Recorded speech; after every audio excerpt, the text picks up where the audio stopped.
Halo, salam NKRI untuk netizen seluruh Indonesia. Ya, saya nanggapin lagi pertanyaan-pertanyaan di inbox saya.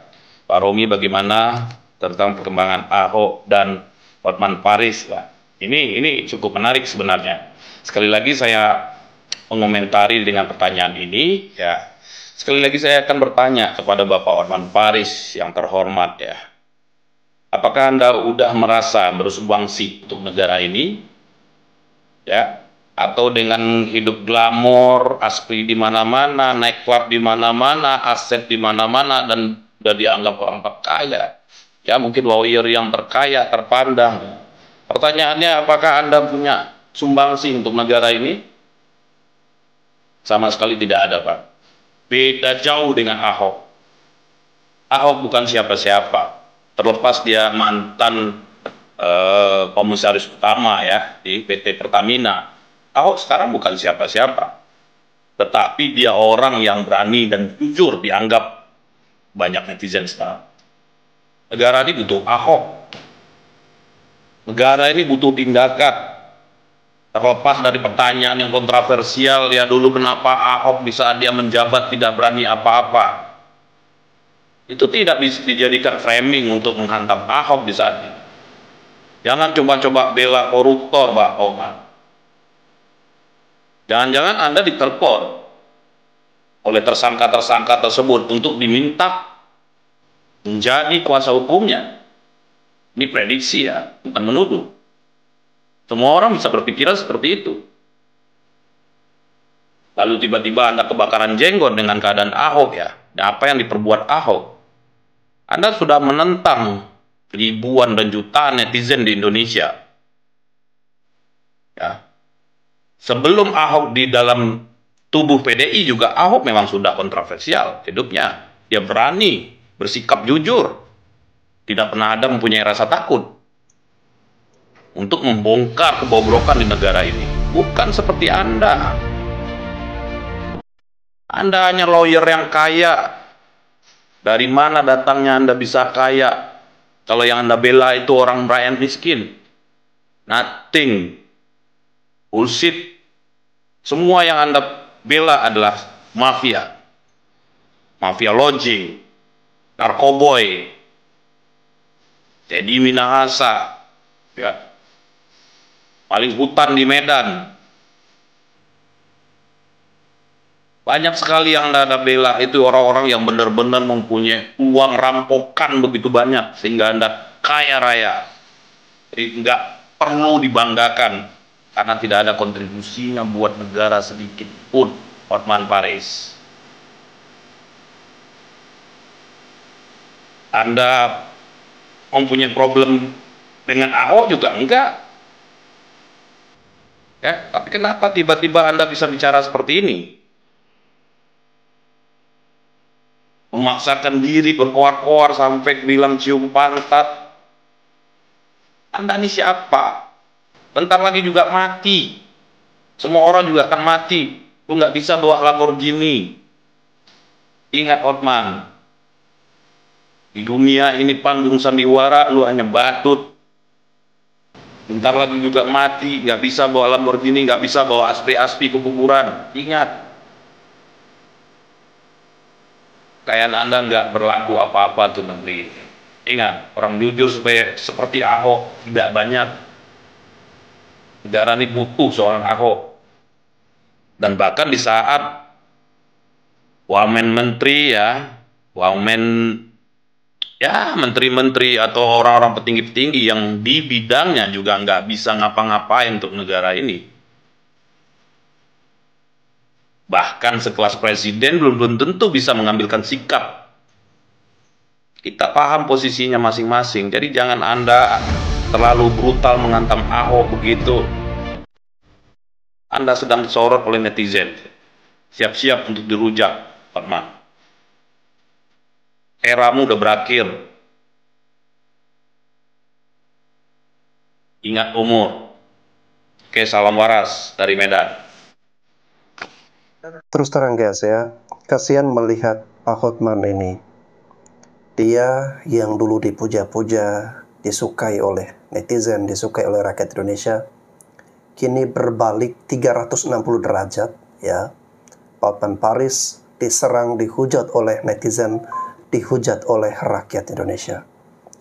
Nah, sebagai bentuk kasihan saya kepada Pak Hotman Paris, saya mau memberikan saran seperti ini. Pak Hotman, Bapak kan sudah kaya raya, punya banyak aspri. Di masa muda Bapak sudah menikmati semua kekayaan. Bapak sudah menikmati semua kemewahan. Ya, kesenangan-kesenangan, kebahagiaan hidup. Pasti Bapak sudah melewati, merasakan itu semua. Dan ya, tanpa mengurangi rasa hormat, kita semua pasti akan mati, ya, melihat usia Bapak yang saat ini sudah semakin tua, ya. Alangkah baiknya di sisa-sisa hidup kita Anda beramal, ya, beramal untuk bangsa dan negara. Dengan cara, ya, saat ini ada kasus korupsi, dan kasus korupsi ini angkanya tidak main-main. Rakyat Indonesia dirugikan, bukan hanya negara yang dirugikan, rakyat Indonesia dirugikan. Tiap hari kita ngisi Pertamax, ternyata itu Pertalite yang dioplos, ya.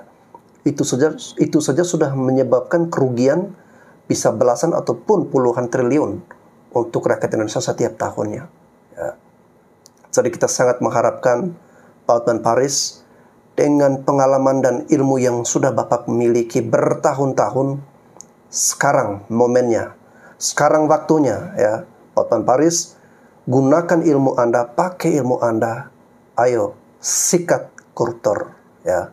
Anda sudah kaya raya, saatnya Anda sikat koruptor. Tidak perlu lagi mengejar materi, tidak perlu lagi mengejar kekayaan yang terlalu berlimpah ruah, tetapi dengan jalan, ya, seperti itu tadi, Anda malah menghajar Pak Ahok yang saat ini berusaha untuk membongkar kasus korupsi yang ada dalam tubuh Pertamina, ya.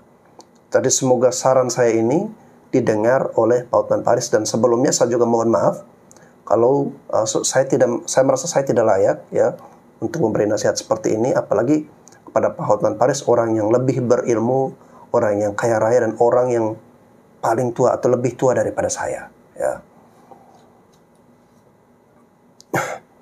Tapi memang harus disampaikan, karena kalau tidak disampaikan seperti ini, Bapak tidak akan sadar-sadar, Bapak tidak akan bertobat, dan Bapak tidak akan kembali ke jalan yang benar. Ahok jelaskan cara satu-satunya Indonesia bebas dari korupsi. Saya cuma bilang, Republik ini kalau tidak berani pembuktian terbalik harta pejabat, selamanya Anda teriak nggak ada guna. Percaya sama saya deh, mahasiswa mau mati-mati pun berdarah-darah nggak ada guna, dibodohin orang. Kalau mau, semua pejabat harus buktikan hartanya dari mana, pajak yang dia bayar sesuai nggak, biaya hidupnya sesuai nggak. Masih saya tanya, aktivis anti korupsi semua pernah nggak ngomong gituan? Itu aja saya minta, udahlah. Sidang Pertamina nanti, menurut kami pendukung dan pembela Ahok, untuk dilakukan dengan sidang terbuka depan umum, supaya kita bisa menyaksikan bahwa bagaimana sebuah kebenaran Ahok di dalam mengungkap perkara-perkara korupsi yang ada di Pertamina selama ini yang kita ributkan, dan korupsi, mega korupsi yang terbesar selama Indonesia ada, ya.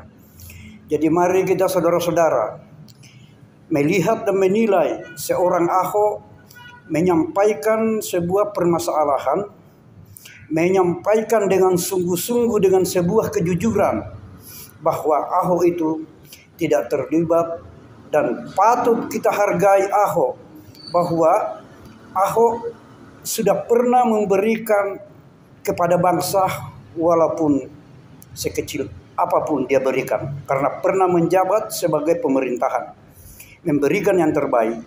Jadi mari kita mendukung Ahok, mari kita membela Ahok apabila dinyatakan dia terlibat di dalam penyalahgunaan wewenang sebagai komisaris utama di Pertamina dan gas, migas. Mari kita lihat nanti sidang. Apabila sidang tertutup, maka ini adalah salah satu rencana yang sudah disusun oleh penyelenggara hukum atau di dalam konstruksi hukum. Tetapi kalau terbuka berarti itu adalah sebuah kejujuran semua. Dan mari kita melihat Ahok untuk menyampaikan paparannya, mengungkap dan mengangkat dan membongkar korupsi yang ada di Pertamina tersebut. Jadi disitulah kita bisa melihat bahwa bagaimana seorang Ahok menyampaikan perkara-perkara yang ada di Pertamina dan siapa saja yang terlibat di sana. Makanya saudara-saudara, mari kita mendukung Ahok nanti di persidangan. Mudah-mudahan kami usulkan juga untuk dilakukan sidang terbuka di depan umum, di depan publik, supaya mereka transparan, kita bisa mengetahui semua permasalahan yang ada di Pertamina. Oke, sampai di sini dulu. Salam Bang Sahar Advokat.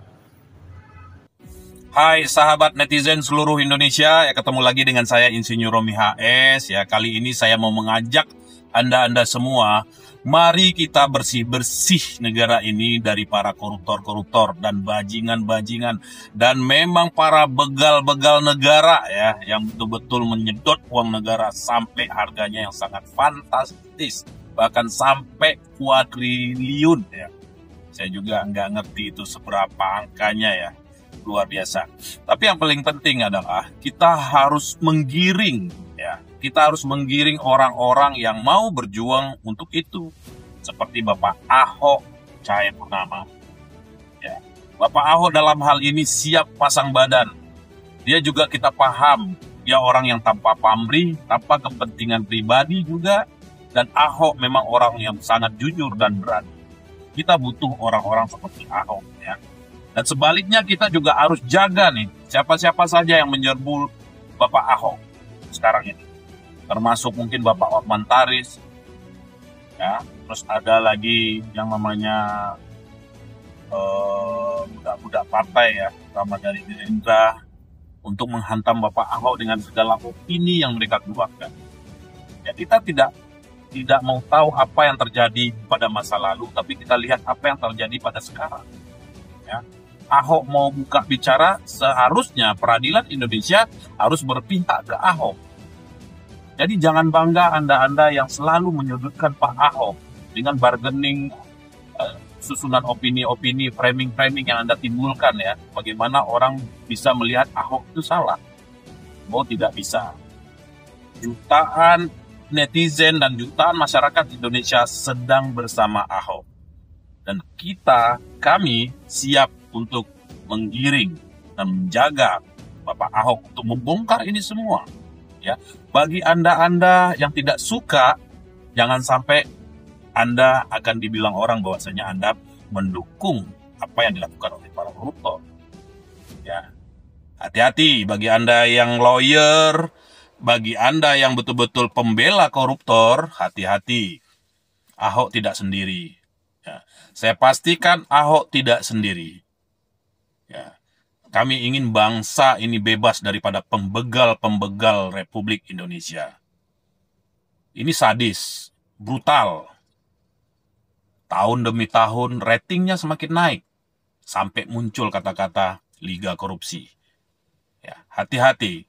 Kami sekarang berharap kepada pemerintahan Bapak Prabowo, buktikan apa yang diucapkan sebelum Anda menjadi presiden. Akan memberantas korupsi. Ingat, netizen menunggu itu. Kita tidak peduli dengan siapapun kuasa hukum Anda. Dan tidak gentar dengan sekelas Hotman Paris sekalipun. Tidak ada apa-apanya. Kita tidak pernah melihat mereka itu bersumbangsi untuk negara ini. Ingat itu. Siapapun mereka, kita akan siap tantang. Demi NKRI. Salam waras dari Medan.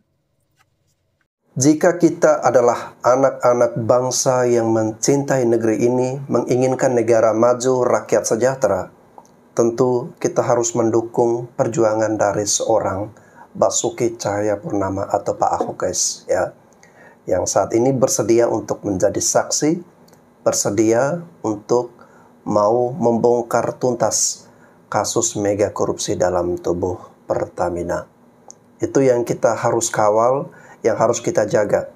Karena Pak Ahok ini diibaratkan adalah orang jujur yang berada dalam lingkaran orang-orang jahat Dan sudah pasti orang-orang jahat ini tidak akan suka dengan orang jujur seperti Pak Ahok. Salah satunya adalah Pak Hotman Paris. Ya, dia pasti tidak suka dengan keberadaan atau kejujuran dari seorang Ahok. Namun di sisi lain, kita juga harus berterima kasih, mengapresiasi kepada pemerintahan saat ini, yakni Pak Prabowo.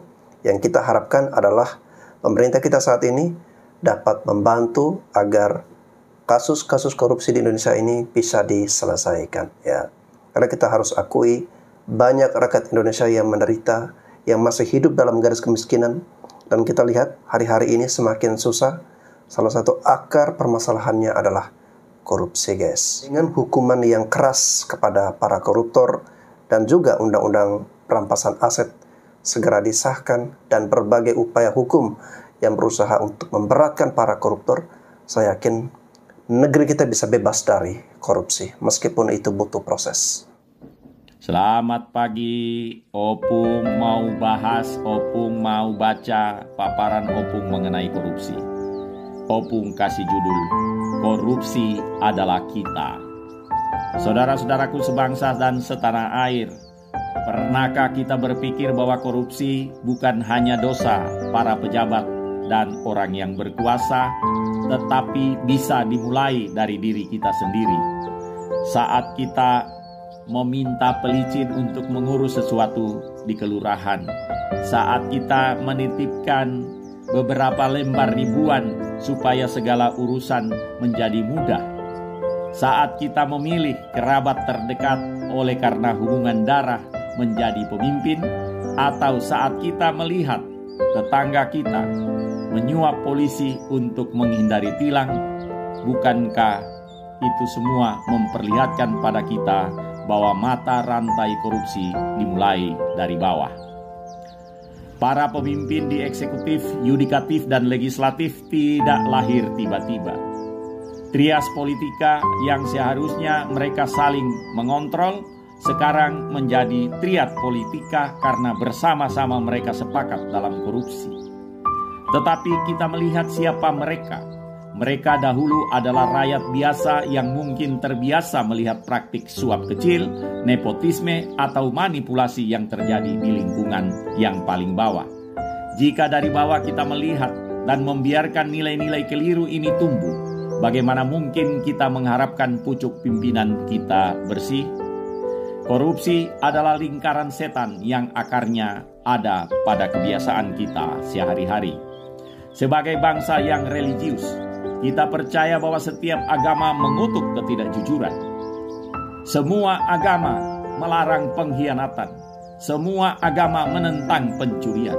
Semua agama meyakini dan mengajarkan bahwa setiap orang harus hidup jujur dan menjalankan hidup dengan kebajikan. Agama bukan hanya ritual atau pedoman moral. Jika kita sungguh-sungguh menjalankan perintahnya, mustahil kita tega merampas hak sesama melalui korupsi. Pancasila pun menegaskan hal ini. Sila pertama ketuhanan yang Maha Esa mengingatkan bahwa Indonesia dibangun atas kesadaran spiritual.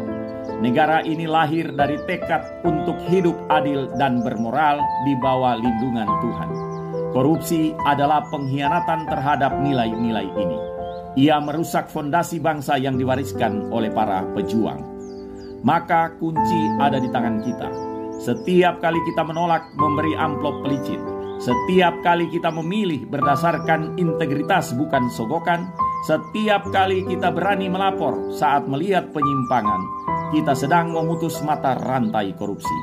Jadilah garda terdepan dengan menjadikan agama dan Pancasila sebagai kompas hidup. Bayangkan jika seluruh rakyat Indonesia bersatu dalam kejujuran, dari anak kecil yang tidak mencontek, pedagang yang tidak menolak menipu timbangan, hingga pejabat yang menolak gratifikasi. Lingkaran kebajikan ini akan melahirkan pemimpin yang takut pada Tuhan dan malu pada rakyat. Mari kita buktikan bahwa Indonesia bukan hanya religius dalam seremonial, tetapi dalam tindakan. Korupsi bisa diputus jika kita sebagai rakyat bangkit menjadi pegawal nilai-nilai luhur. Karena Perubahan besar selalu dimulai dari langkah kecil yang berani. Selama kita masih ada yang berani jujur, harapan untuk Indonesia bersih tidak akan pernah padam. Bersama kita pasti bisa. Merdeka! Oke guys, luar biasa ya. Kata-kata dari Bapak ini memberikan dorongan semangat bagi kita semua rakyat Indonesia. Ayo kita sama-sama bergerak. Sekarang adalah waktunya, sekarang adalah momennya. Akhirnya negara kita memecahkan rekor, memecahkan prestasi ya. Ini adalah sejarah baru di mana korupsi ya sampai angka kuadriliun guys ya. Yang sering familiar di telinga kita itu angka triliun, tetapi ini sudah mencapai kuadriliun. Berarti sudah tidak main-main lagi ya. Ini adalah persoalan yang sangat serius bagi masa depan bangsa dan negara kita. Sekarang adalah waktunya, sekarang adalah momennya. Kita sama-sama memberikan dukungan segala upaya untuk memberantas dan membersihkan korupsi. Jangan jadi individu-individu yang pesimis, yang selalu mengatakan, tidak mungkin ya Indonesia ini bisa bebas dari korupsi. Mana mungkin ya, nggak mungkin itu. Kita selalu ada korupsi sampai kapanpun tetap ada. Ya, jika setiap rakyat Indonesia berkata seperti itu, maka sampai kapanpun negeri ini tidak akan bisa bebas dari korupsi. Kita akan terus hidup dalam garis kemiskinan dan tertindas sepanjang masa. Ya. Sekarang waktunya, momennya kita bangkit untuk membawa perubahan besar bagi bangsa dan negara kita. Dimulai dari hilangkan budaya korupsi.